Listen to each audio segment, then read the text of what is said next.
Recorded. Okay. Bam. Okay, thank you, Kim, for that reminder.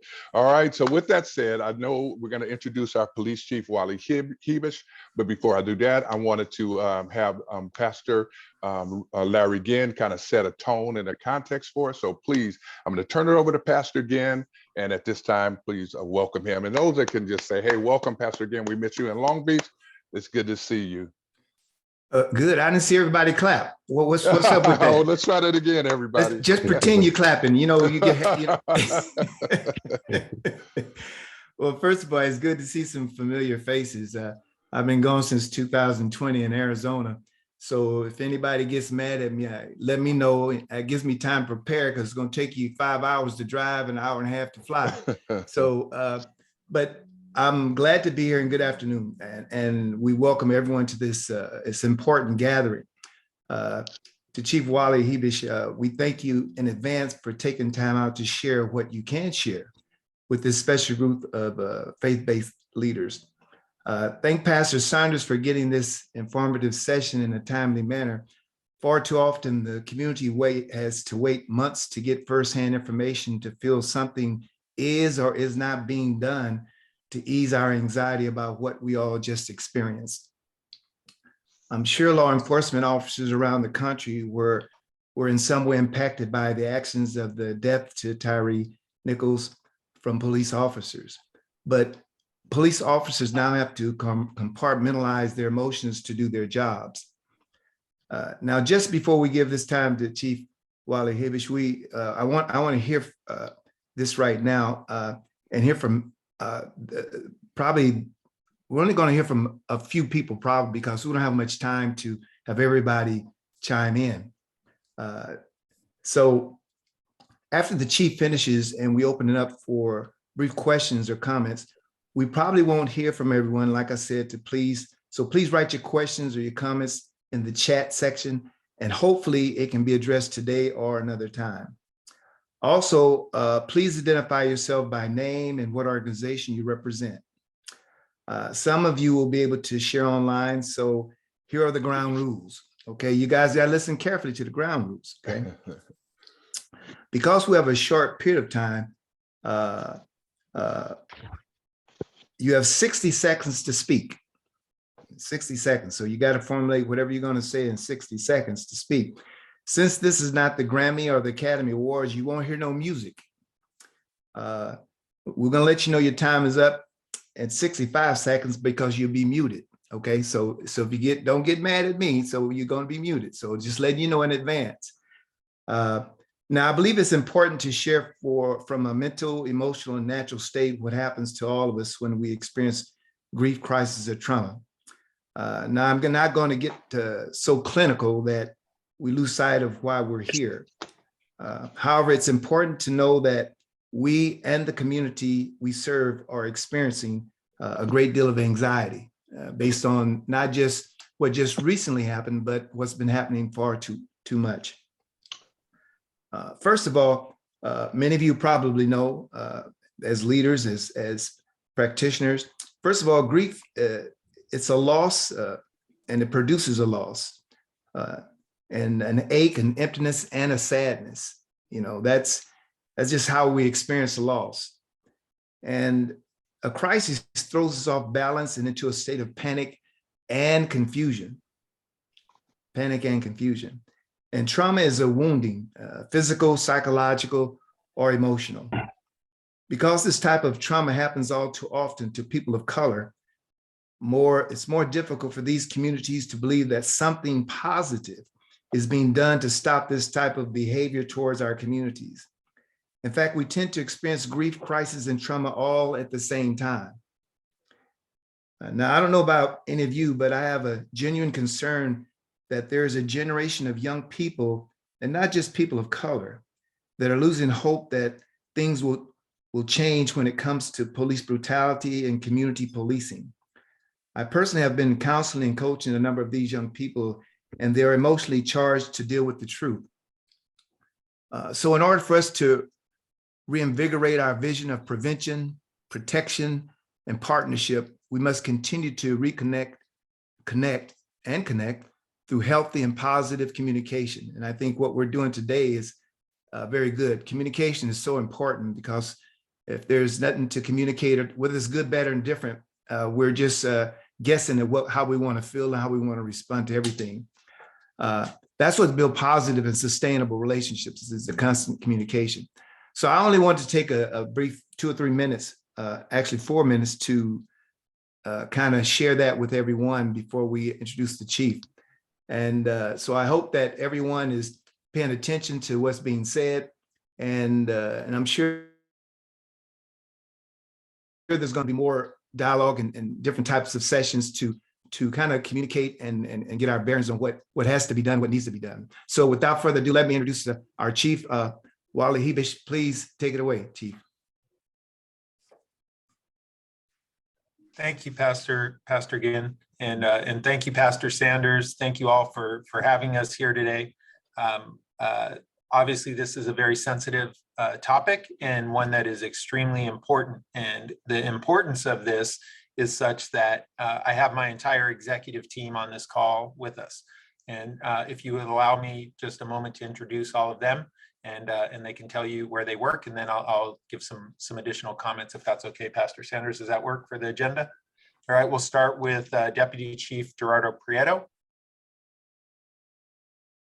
Jerry.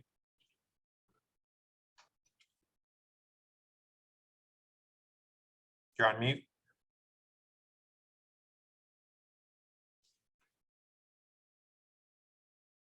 Why don't I just introduce them? You won't have to unmute everybody. So we have Deputy Chief Jerry Prieto. He oversees our patrol operations. Those are the officers in the field. We have Deputy Chief Patrick O'Dowd. He oversees our support bureau. That's our training, our jail, our contract services, our SWAT unit, our K9 unit. Deputy Chief Don Mock, who's on the call. He's in charge of our investigations bureau. He oversees homicide and robbery, vice, some of the property crime details. We have Bureau Chief Jalissa Jose Murray. Jalissa is in charge of business operations for our entire department, overseeing personnel and financial management. We have Bureau Chief Ruby Marin Jordan. Ruby is in charge of our Strategic Initiatives Bureau, which oversees the Office of Constitutional Policing, which many of you might have heard of, that we have here in our department to help us evolve as an organization.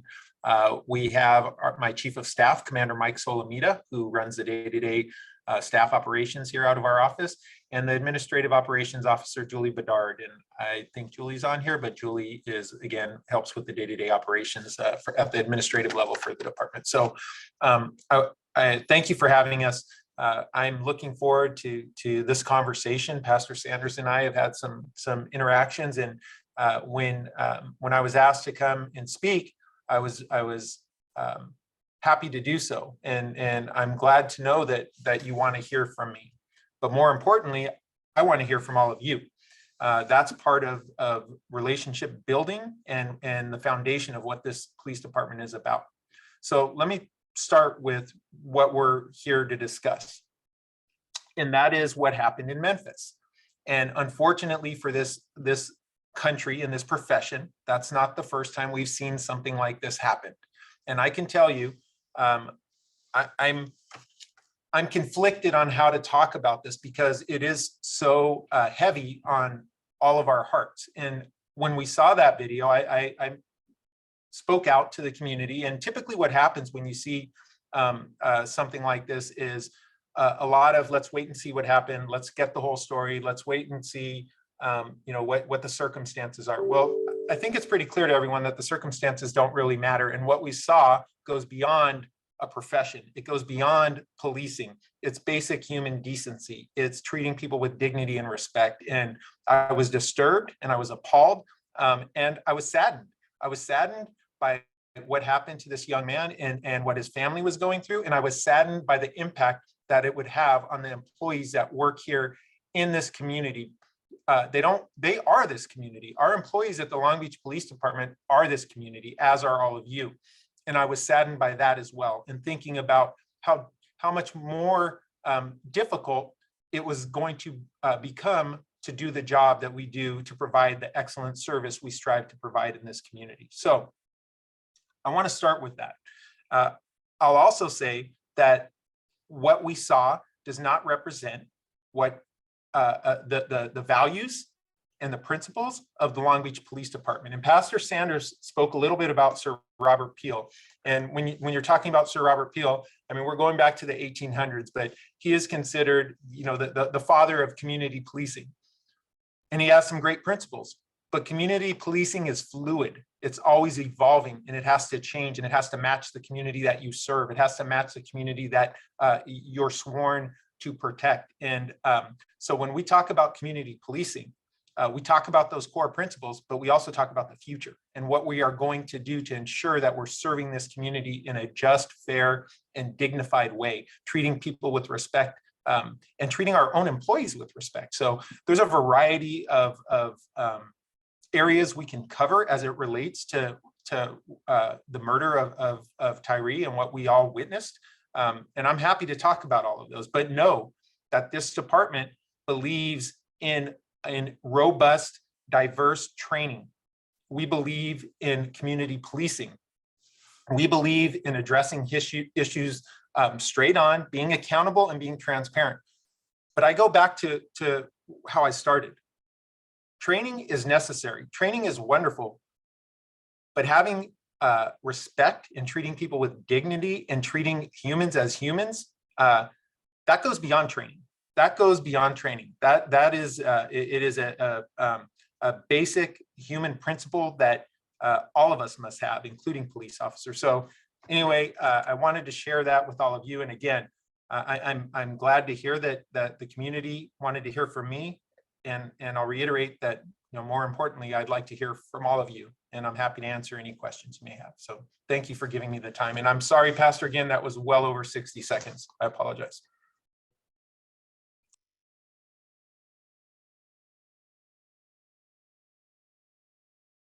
Okay. All right. All right.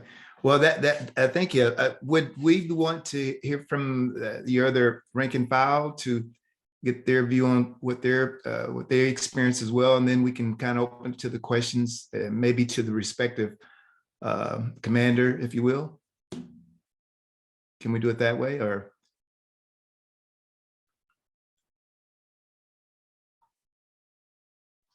We can do any way that's most effective. If another commander or staff member has something you would like to contribute or share, please do. We wanted to use this time again for, you know, getting some questions, and I like how Dr. Gann set the framework. We have 60 seconds to frame our question, and then try to hear from as many people as we can with the time allotted. So if there is another staff member that would like to share, please just kind of raise your hand or let us know. I have to unmute you, and then we'll take it from there. And then if there's any other participants that who have a question or concern, please just raise your hand in the chat, and we'll come right to you. Okay. And again, welcome everyone. So. And as you say that, let's do this. Since everybody heard the chief, let's start there, and then we'll go to rank and file. If based on what the chief has said and his feelings and his thoughts and his concerns, if there's any questions basically on what he just said, you can come back again and put in the chat. But if there's any questions directed towards the chief right now, based on what his conversation was, please do so now. If not, we'll move to the next person of his command.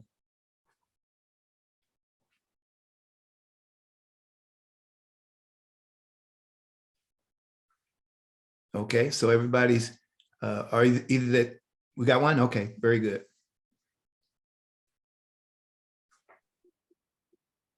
Good morning, brothers. This question is to the chief. Who are we talking to? Who's talking? Tony DeVeris. I'm the associate pastor. I'm sorry, brother. My name is Tony DeVeris. I'm the associate pastor at Grace Memorial in Long Beach. Willie McIntyre is the senior pastor there. Thank you. I'd like to thank everybody for this opportunity. My question is, I don't think that the incidents that take place with Brother George Floyd and the one that just happened in Memphis, I don't think that has anything to do with training. I don't believe that those police officers are quote unquote trained to do that. This is just something that they took upon themselves to do. And I was wondering, I'm aware that the hiring processes for law enforcement agencies are very strenuous, but is there anything else that can be done for monitoring units like this behavior while they're on the street and vetting people even more strenuously before they get hired to take on these positions? That's a very good question. And so before I answer that, though, I made a mistake. I forgot to introduce Allison Gallagher, who is on this call with us as well. And she is our executive communications officer. So she helped coordinate this. And so I just want to introduce Allison real quick. And Allison's awesome. So that's a very good question. And I'll share with you a couple of things. We have so policing right now is facing a crisis in hiring employees, hiring police officers, hiring civilian staff. That's across the country. What we're committed to here is ensuring that we're hiring a diverse staff that reflects our community. So we try to hire within the various populations in our community. And California has a very strict background review process. And so we go through that process and we look at those very things that you're talking about. We check to see if there's any history of racial bias or gang affiliation or organized crime, all those things that you hear about. We look at those things.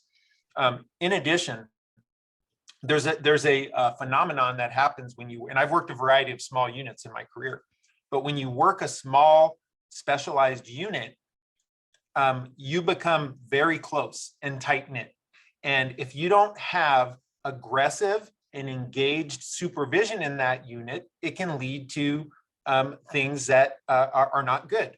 And so one of the things that we did here was following the release of the video is myself and Deputy Chief Mock, who oversees investigations and has most of those small centralized units, is we met personally with the lieutenants and the commanders that oversee these units and reminded them of our responsibility here in Long Beach, here in the Long Beach Police Department, our responsibility to ensure oversight, engagement, and supervision of these specialized units, because they serve a very valuable function here in our department as well. And it's important that we recognize that.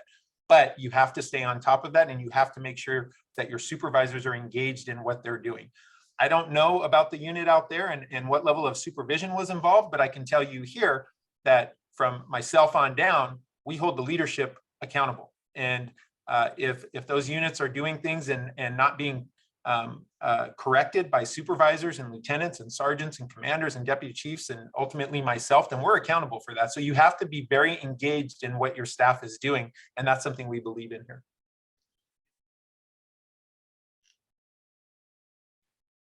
And you can unmute yourself. And mute you anymore, but you're going to mute yourself. So I see a hand with Pastor LaRose. You can unmute yourself, Pastor LaRose. There you go. My name is Pastor LaRose, and I'm with From the Heart Church Ministries of Los Angeles, located on the west side of Long Beach. Question for the chief. I just heard what you said, but I have a question. If somebody makes a complaint about any officer in the unit, what is the follow-up? What is a process to see whether or not that complaint is legit or not?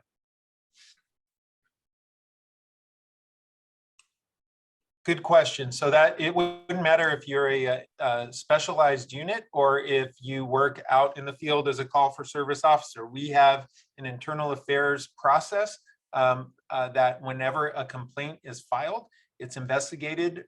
It goes all the way from every level of supervision on up. It's presented to me, and we take action to correct. If it's found to be valid, we take action to correct whatever behavior is being complained about. So whether you're in a specialized unit or not, if you're an employee of this department, you're expected to maintain a standard of service to our community. And so the complaint process, it is specific to everyone, not just one specialized unit or another. So we handle those the same.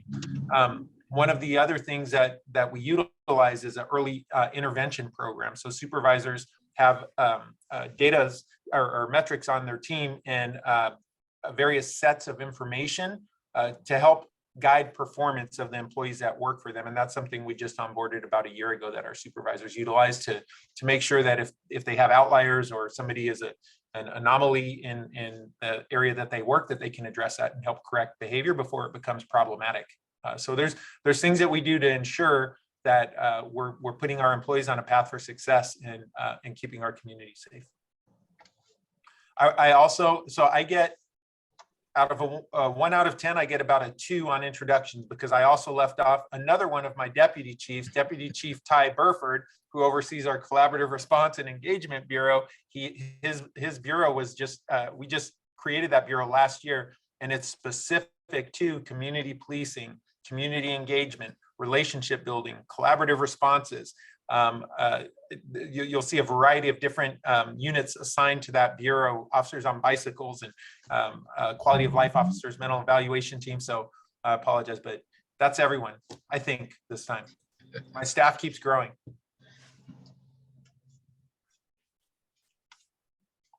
Thank you. Any other questions, concerns, comments, or observations, suggestions? Yeah, this is Reverend Dr. Michael Diego, pastor of Grant, AME Church in Long Beach. He answered part of the question I had was concerning how you address the gang culture of specialized units. But I wanted to know a side question regarding a police attire at the end of being addressed. In other words, the pictures of those officers who had been accused of doing what they did to Mr. Nichols all had on street clothes rather than a uniform. So I just wonder who was responsible for that. Hello, Reverend Eagle. So it depends on the unit that you work. I mean, And I apologize. Thank you for being here. Oh, no, my pleasure. But it depends on the unit that you work in and the function that the employees serve. So we have standardized uniforms depending on your assignment.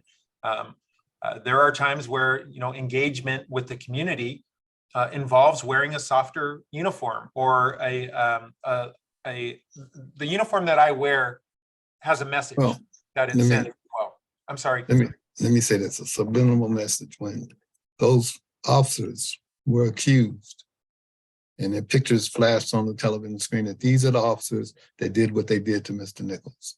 They were all out of uniform, but they were police officers, and they were in uniform when they did what they did. So my question concerned why they could be out of uniform to take that photograph, but not in uniform when they did what they did and take the photographs there. I can't speak That to. makes sense?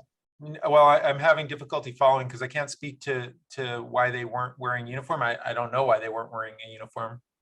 Are you referring to the video that was shown? Yes. So I think some of them were in uniform on the video. Some of them were in modified uniforms, and some of them were in plainclothes. But I don't know the dynamics of that detail or that as to why they were wearing what they were wearing. Okay, my question is probably not clear. That's my error. But when those faces are flashed on the screen, that these are the officers who are accused of doing what they did, each one of those officers are out of uniform. But legally, they're still police officers. And they were in uniform when they did what they did. And I was just observing the subliminal message that we receive when you have them out of uniform when they're accused, instead of being accused while they had on a uniform. I understand your question now. So the reason that you saw those pictures is because they were no longer police officers when they were charged. The chief of police in Memphis terminated them. So they were no longer police officers. So the photos you're probably referring to were after they were indicted on the criminal charges against them. They were no longer employees of the Memphis Police Department. That's my across the country chief of police perspective on why that happened. Thank you.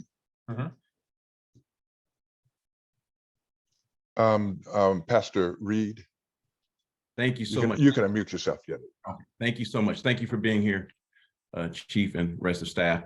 I think it's kind of a dovetailing of the previous couple of questions. The swiftness of the firing, arresting, charging was pretty tremendous. I don't know how to feel about it. When I look up and I see all the faces are African-American, and there seemed to be an unusual level of uniformity and condemnation and very strong language. I think you even alluded to it a little bit.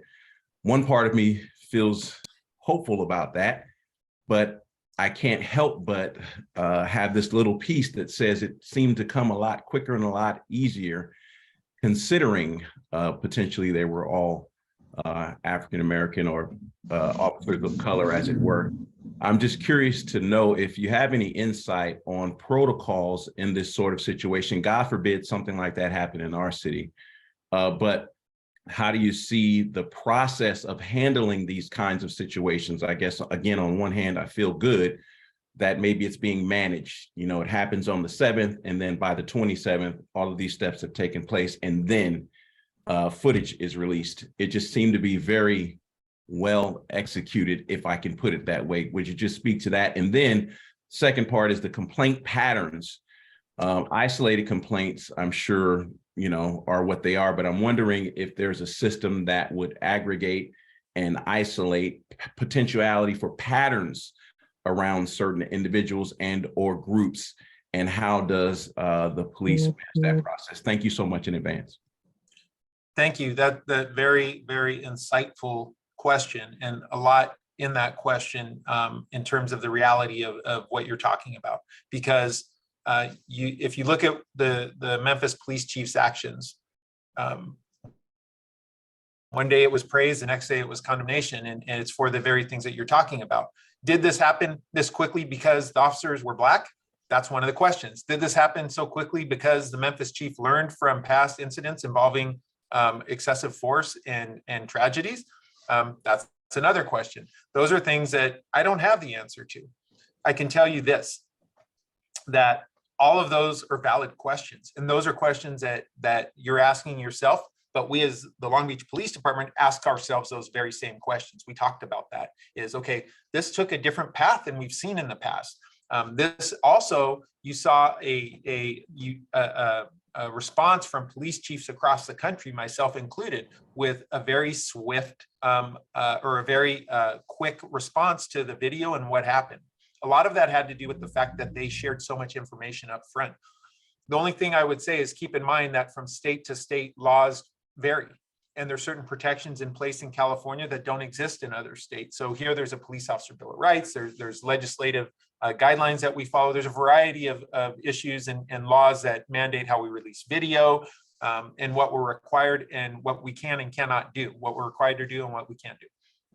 So I think that more importantly than determining, whether or not that chief took action for a certain reason, or if there was something motivating that, I think more importantly is the fact that she took action. And she did something that I think we will all agree was the right thing to do, to act immediately. So every time something happens, whether it's in policing or any other profession, we should learn from that, and we should get better, and we should improve and evolve. And that's what we try to do here, is learn from each situation. Now, I don't know what the circumstances, all of the circumstances out there that happen, but I know that when things happen in our region, I'm connected to all the other chiefs in the region as well, and we talk about these issues. We talk about how we would respond. We talk about how we would release video, or how we would communicate with the public or our community. And so those are important conversations. So again,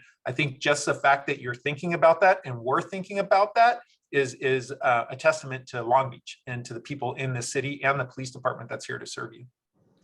Well, all these questions are so great, back to back, each one of them. I feel like I'm interviewing for. And Chris, that was good, and I appreciate the chief responding that way, because Long Beach is a unique city within itself. So the diversity alone, kind of different. It doesn't excuse the fact that you have 5 officers did something that everybody saw that was traumatic. No matter what color they are, but it is unique that these are 5 Black officers. So, but again, I want us to, we can talk about that, but I want us to focus on Long Beach, on make sure we prevent anything like that ever does occur. Dr. Joe Gender had a really cool comment as well. I see your hand raised, Bill. I'm coming your way. Joe, can you open up your mic and share your comment? You can actually articulate it. Sure. I don't necessarily need to say it, but I just wanted to comment. There's like 18,000 police departments in the United States, and they have different policies, and some of them are run poorly and some of them are run really well. And when something bad happens in one of them, in the public's eyes, it reflects on all of them. And just for comparison, for example, Canada has like 5 provincial police departments and 1 national. So, you know, you never know what's different and what applies in our current, in our city, you know, compared to these others. I remember Chief Luna said that he couldn't fire officers as fast as the officers were fired in another incident because of the way the police officers' Bill of Rights works in California. But that's all I want to say. And we need to keep aware that there's differences in police departments and the 18,000 police departments. And you pastor where? We're going to ask everybody when you introduce yourself, where you pastor and all that fun stuff. Oh, I pastor at the Friends Church downtown, 9th and Atlantic. Thank you, So sir. Andrew's my name. You probably know. we do. Thank you. I see Pastor Bill, and then I see Pastor Gerald. I'm coming your way. You can unmute yourselves as I come to you. So I've got Pastor Bill. Yeah, hey, thank you so much, Chief, staff, for all you guys are doing for the city. Really appreciate that. I'm not an expert here. I shared a little something in the chat, just trying to learn and educate. But when you look at something like police scorecard, which looked at information from 360 some police departments in California, it looks like Long Beach is not doing a lot in terms of police accountability, in terms of misconduct, complaints upheld, or excessive force, or discrimination, this, that, and the other. And again, I'm no expert here. I don't have a bone to pick. I'm just curious. I'd love to hear your thoughts or reactions to this, trying to get a little bit better educated on how the police force is working with the public here, and particularly the issue of complaints. Yeah, so I'll start with police scorecard. That's not something new. That's been around for quite a while, and there's some information that can be gleaned from that, but dig into the details of it, and you'll find that most of the information is crowdsourced information. And what I mean by that is, if I see something on the news or hear a story, I can input it in a police scorecard and say this happened, and it doesn't actually mean that happened. And so to base a score on, I think the methodology that's utilized for that is a bit flawed. And Ruby, Bureau Chief Marin Jordan, is on here. She's very familiar with that, as she used to lead the Office of Constitutional Policing, and could speak further on that. But accountability, transparency, engagement, those are like the foundation of this department. And so, I'm only speaking as to what I'm doing here now and what this team is working on. When it comes to misconduct or investigations of complaints, this city has a variety of ways you can do that. So you can file a complaint here within the police department. It'll go through our complaint process, our internal affairs process. It'll, as I mentioned earlier, it will be reviewed by the supervisors of the employee. It'll be presented to me, and I'll make a determination, and we'll move forward from there. But you can also file a complaint with the Citizen Police Complaint Commission. And there's been a lot of criticism of that commission as of late. And obviously there's a new measure to provide another police oversight body. But I used to be the commander of internal affairs, and I worked with that commission very closely, and that is another silo of investigation for complaints of misconduct. So I think to really dig into addressing behavior, you have to invest in supervisors, you have to invest in supervision, you have to invest in your employees, and you have to ensure that you're setting the tone and demonstrating the values that you expect from them. And that's what we do here. So I'm not going to dispute, police scorecard or Campaign Zero or some of the other groups that have come out. They're entitled to review and assess data as they see fit. I can tell you this, that we don't only deal in numbers.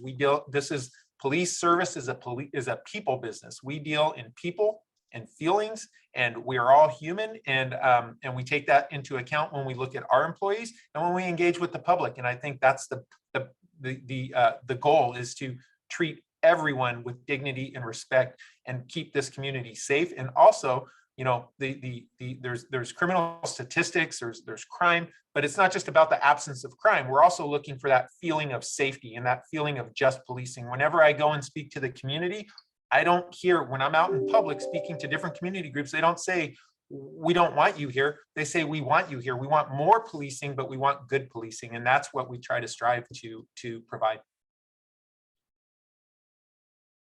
Thank you. Dr. Gerald Johnson, I see your hand.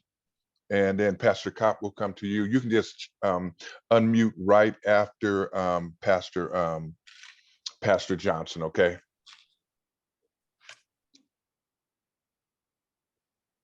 Pastor Johnson, you should be able to unmute yourself. Okay, Great question, Bill. Thank you, Yes, Chief. sir. Thank you, Chief. God bless you. Gerald Johnson, Greater Harvest Church of God in Christ, 1144 Olive Avenue. I'm Chief of Security for 188 churches, and most of those churches, some of them are scattered right around there about in Long Beach. I work closely with Commander Hall, South Division, and West Division, because one of my major churches right there in West Division. Chief, you are amazing. Thank you. I'm a 22-year Marine veteran. Since 2000, chaplain with Oceanside Police Department. I still chaplain with San Diego District Attorney's Office. I've worked with Doug and throughout the city. Chief, SSR, Survival Stress Reaction. How it's really something that can't be determined because human nature is human nature, person to person. But what do you have in place for SSR? Survival stress reaction is something that happens to each and every one of us when we feel we're threatened. We have our police officers that's highly intense, being out, leaving home and going into briefing and putting on your tool belt and then driving out. Survival stress reaction, SSR. The second part of my question is commander's intent. I see your heart. I've heard your words. Your words. Conflicted, disturbed, and saddened. So I see your heart. I know your commander's intent just by your very brief communication. How and what you have in place for your commander's intent to be carried out in the line officers. Thank you, sir. Those are great questions. And I'll start with the executive team that's on this call. So everything you're hearing from me is a reflection of all of the employees that are on this call with me. They are the leadership of this department. They are the ones who allow me to speak to these issues. They are the ones that carry the mission and the vision and the values of this department forward. And I appreciate the kind words, and it's a testament to that team that is around me. I appreciate and love each of them for what they do for this community and the department. And so I'll start with that in the first part of your question regarding stress. And you're right on. You're right on. And I'll share with you, when I started as a police officer many years ago, stress was ignored. Trauma was ignored. If something was witnessed in the field, you self-medicated through alcohol or whatever means you could find. You ignored it, you put a Band-Aid on, and you went back to work. As time went on, and as we experienced tragedy and loss in this department, we realized that we need to acknowledge stress. We need to acknowledge trauma. And the only way for us to ensure we have a healthy community is to have a healthy workforce. So we've invested heavily in the wellness of our employees and the wellness of our community. As a matter of fact, just on Friday, I was speaking to our brand new peer support program. So officers trained in peer support. We've brought on Counseling Team International, which specializes in services for public safety employees, sworn and professional staff, to help them work through trauma. We've partnered with the Trauma Intervention Program, which is a volunteer organization that comes out to communities when there's a critical incident so they can connect with victims and witnesses and neighbors and help them deal with whatever trauma or stress they experience from an incident happening in the field. So now more than ever, we've acknowledged and recognized and are minimizing the stigma associated with trauma in public safety or stress in public safety. It's okay to not feel okay. And more our employees, as we see a new generation of employees come forward, they're more comfortable in expressing those feelings, expressing the fact that something is impacting them and not going back out and just trying to work through it. Because as we all know, stress can lead to it can manifest itself in a variety of different ways, whether it's alcoholism, whether it's abuse at home, or actions in the field as a police officer. All of those things are interconnected. And so it's important to have a healthy, well workforce that's connected with a healthy, well community. So we've invested in that heavily. The second part of your question was, what was the second part of your question?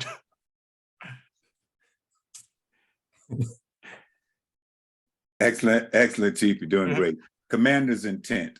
Oh, Like I yes, said, yeah. So that's I saw you. I see your heart. I hear your passion. I see you. But yeah. what do you have in place? The further you get away from commander's intent, the less the commander's intent is recognized, acknowledged, and stood and carried out. Right. I've experienced that throughout my career and seen it at various levels. I've been every rank in this department, including, prior to becoming chief, I was assistant chief. So one of the key elements to that is communication. And if you've heard me speak before, you've heard me talk about the investment in communication and relationships within the department, so you can develop trust within the department, trust within the leadership team that I have here around me. And so I started with this executive team talking about who they are and what they do and how they help this department move forward. And so giving them my intent and having the faith and confidence in them to make sure that it's being distributed all the way down to the line level staff. But the other part of it is not just that, it's being accessible, it's being approachable, it's being visible, and it's being engaged with this department. And so that means not just me, this executive team is going out and talking to our employees, ensuring that the message is heard, and you with your background know that there are briefbacks where you provide information and you want to hear it back to make sure that intent is understood. So those are things that are built into the way we run our incident command structure whenever we have an event that we're addressing. So those are two very, very good questions and things that are extremely important to us. Just before Pastor Kopp chimes in, how much time do we have left, Saunders? I'm looking at 8 minutes, but I'm gonna default to the chief and Julie and DC. Talk to me what's on your radar, Chief. Can we have 5 minutes more? The chief has a 3 o'clock meeting with a community member. Okay, thank you. Okay, then we'll be timely. Okay. We're gonna go Bishop Kopp, and then Pastor Langston has a question, and then we'll turn the corner and get you out of here as quick. Somebody might want to text the community member that it might be a minute late, but we're gonna get you out of here, Chief, okay? Thank you so much. All right, come on, Bishop Kopp, you can unmute yourself. Thank you. And then you get the word too, okay? Thank you, Chief, for being here. I'm David Kopp, and I've pastored here in the. That was me by accident. Sorry, Bishop. That's all right. I was saying thank you, Chief, for being with us.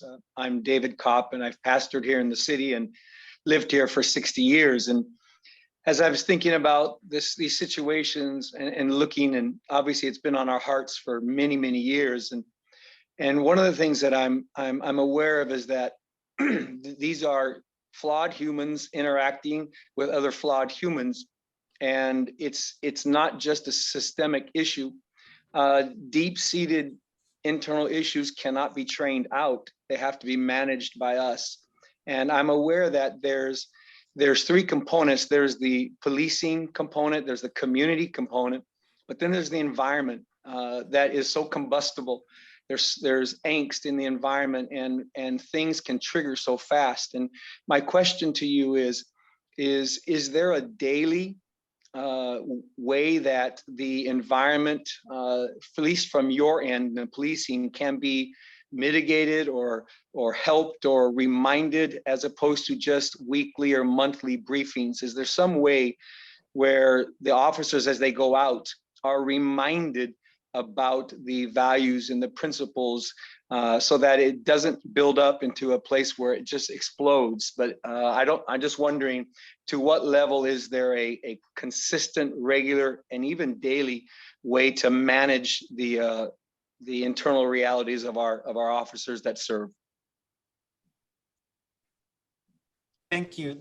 So yes, our officers have daily briefings with their supervisors, and they talk about current issues and relevant issues within the areas that they're assigned to.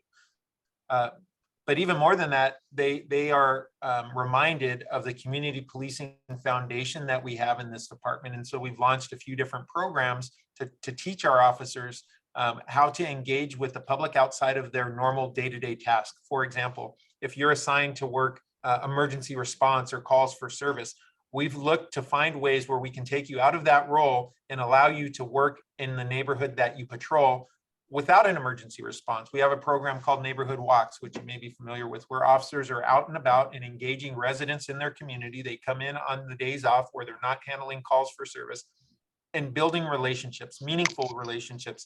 If you have those meaningful relationships, that's how you generate trust. And if you have trust, that's how you address issues and don't allow them to explode with a spark, like you mentioned. So it is a constant, and it's not easy. It's a constant reminder. And so you have to be focused and continue sharing the message from the top down and from the bottom up about who we are and what we believe in. So it's not easy.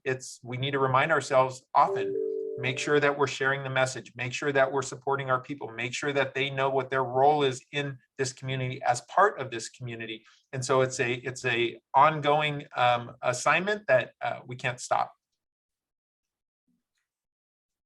Thank you. All right.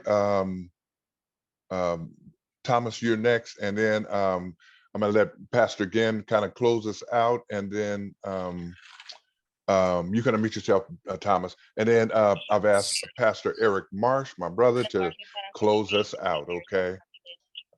Come on, Dr. Langston. All right. Just briefly, again, thank you, Chief, for participating in this. Minister Langston, 3CLA. Just had a question about specialized units. We see a lot of instances of excessive use of force with a lot of these specialized units. And I understand, in working a specialized unit, that you're dealing with a lot of violence all the time. You're dealing with a lot of killings. You're dealing with some of the worst situations in society. And we just kind of talked about PTSD and how that can play out in a lot of the things that we're seeing. Is there, as far as the Long Beach Police Department, you guys have like a rotation policy where individuals can only be in these specialized units, or officers can only be in these specialized units for a certain amount of time before they're rotated maybe back out into the field into another area? Yeah, we have a few details that have a rotation. Not all of them do. And that's our department. Many departments do have rotation policies where you can work a specialized unit for a certain number of years. What we've found is that if we have aggressive, engaged, responsive supervision, that's effective. And so there's as you know, there is an expertise that comes after a certain amount of time in specific units that you work. So there's pros and cons. If you rotate out of there, you can take that expertise out to the officers that don't have it. If you stay in, you can apply that expertise to the unit you're in and help solve crime and keep the community safe. So there's you can look at it a variety of ways. The mechanism that we have in place right now is about supervision. It's about supervision and accountability and ensuring that the supervisors of those units are engaged and responsive and involved in what the employees are doing. Awesome. Thank you, Chief. I know we probably have a few more questions, but we want to be mindful of the time. I'd like to give our Chief an applause. If you guys can, everywhere you are, just say thank you, Chief. We appreciate you. Thank you. And I appreciate your availability. I appreciate how immediate you tend to respond to calls and questions and concerns from our community. We're grateful for that. I applaud your staff who makes, accessibility to you such a fluid opportunity. Effort, and I'm grateful for the staff as well, all of you guys. I'm going to turn it back over to Pastor Ginn. We'll have a part 2. Stay tuned, everyone. There's a lot going on. I see you, Najuma from USC. We love you. Thank you for being here, our guide and helping us navigate critical incidents in our city as well. I'm so grateful for you and everyone else. I know I have an FBI rep here. Okay, I'm going to turn it over to Pastor Ginn. He's going to give us, Dr. Johnson said, Chief, how can we help using our various platforms to better our city? And I'll get you in response to that, and we'll get some traction under that question. If I miss any questions, I'll go through them, and then we'll get the responses to you. Church Collective, Alliance, and Community, you guys are the bomb. Thank you so much. Come on again, and then come on, Mr. Eric Marsh. All right, thank you guys so much. I hope this was a good start to more sessions to communicate, and not just have the chief to respond, but also the command staff so that we can all communicate, because the relationships are constantly built by constant communication with everyone.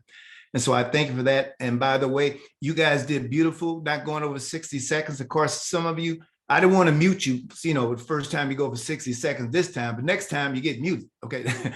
Just joking. But here's the thing, through healthy and meaningful relationships, but through healthy and meaningful communication, we will be able to process our feelings and move beyond the hurt and pain to start healing and experience healthy and positive outcomes. Now it's time for all city organizations, private and public, to reconnect or connect and build healthy relationships through communication and policy changes. So I'll leave that at that note, and I hope we can join again and take a little further. So to Brother Marsh, bless you, brother. I haven't seen you in a while. Take it away and pray us home. Great. Thank you, Dr. Ginn. Let's give everybody just applaud Dr. Ginn as well. Thank you so much. Come on, my brother and friend. Chief, before I pray, I want to applaud your barber. Well done. Father, thank you for this time. Thank you for us. Thank you for the gift, the common grace of being in a city that takes the voice and the leadership of the community seriously. Thank you for the leadership of Chief Wally, and Lord, we just ask that you would continue to make this a more safe and equitable community for everyone, all 500,000 citizens. Pray this in your name. Amen. Amen. Thank you so much, everyone. There will be a part 2 and a part 3. This is a continuing conversation.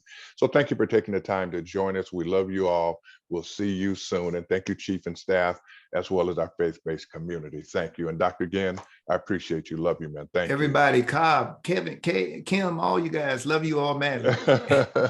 Bless you. What a great reunion. Thank you, everyone.